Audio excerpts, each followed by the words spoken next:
honourable member, the Honourable Shane Jones. Tēnā koe. Greetings, Mr. Chair. It's a pleasure to stand and, unlike the earlier speaker, direct our attention to part one. To direct our attention to part one, which is to do with the tax rates. But, sir, given that you provided a level of latitude to the man who has put to sleep what remains of the farming community, what will remain of the farming community unless they start to pay their way in areas such as Butter, Morrinsville. Actually, I must talk about Wairarapa at the moment, sir, because there's going to be a monumental change in Wairarapa, and it's called the removal of the member. But that, sir, is about to come as a consequence of us passing this discredited script, otherwise known as the budget. So all societies need to contribute, we know, to meet the costs of the apparatus of government, sir.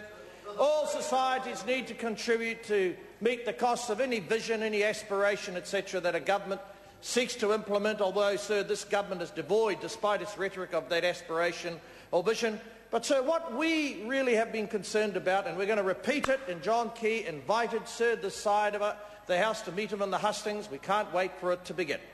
And so, actually, it did begin yesterday, because his wasn't a parliamentary speech, it was a hustings speech. And he's entitled to do that, sir, but it's very difficult for us to be serious when he directs such belligerence to this side of the House and actually forgets that the vast majority of women, for example, who heard his speech, found it to be a very discreditable presentation, because it overlooked the actual suffering, discomfort and fear that so many New Zealand families now feel, and actually it's going to get worse as a consequence of this document, sir. Now, sir, the rates, sir, at one level are a quantitative reality, but it's the burden. Now, sir, we on this side of the House know that that burden must fall evenly, but more importantly, sir, we actually need the revenue, sir. Sir, I am concerned that the tax rates may have been changed, and it's going to do damage to the conservation budget for endangered species, because that member over there, sir, we know on this side of the House, is an endangered species. He will not be back in 2012.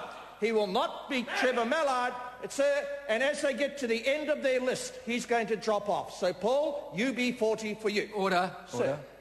Member must use the member's full name. Of course I must, sir.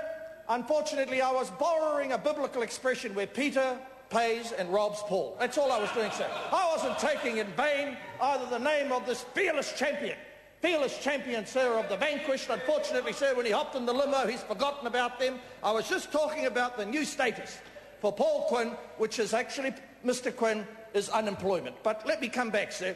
Talk about the burden that falls upon society. Now, sir, we genuinely believe that if you're going to offer tax relief through rates, it ought to fall on those people, sir, who are under the most pressure. And it's sort of based, sir, on a different vision that this side of the House has to that side in relation as to who ought to pay. Now, sir, they've been telling us over the last 24 hours, should I say, that really there's a small sliver of people in New Zealand who actually are the wealth generators. And they believe, unfortunately, that they're a proxy for the wealth generating community. So, no, they're not. They're not. So the reality is that every single New Zealander that we know wants to do the right thing by their own family and their community. But, sir, if they are not treated fairly through the tax system, then whatever initiative they have, it's stifled. Of course we need tax revenue, sir, to overcome this mountain of debt. I personally think that all New Zealanders, especially those who are living through the misfortune of having used their homes as ATM machines, they know at a personal level, sir, that we've got to bring down debt. And Mr Dunn is right in his press statements to challenge all members of Parliament to think seriously and chart a course forward as to how we do that, sir. But when you actually manipulate your tax system and the spread is grossly uneven, sir, then you are not actually creating a system where those who have the ability to contribute to substantially reduce, sir, the burden of our debt upon us, they are not pulling their full share. So that's a reasonable, debatable point. So we're going to take it forward and debate it up and down the country during the latter parts of November when, as a consequence of Helen Clark having brought back the World Cup competition to New Zealand, we'll celebrate the victory of the All Blacks. And so we'll remind people that we're a mixture, as we look for fairness and we look for aggression, sir, in sport, We were hoping to see something fair. OK, we know it's not going to be bold, sir. We know it's vacuous. But that's why, sir, the philosophy underlying these rates, etc., actually favours a narrow cast of economic player in the economy. Mr Chair.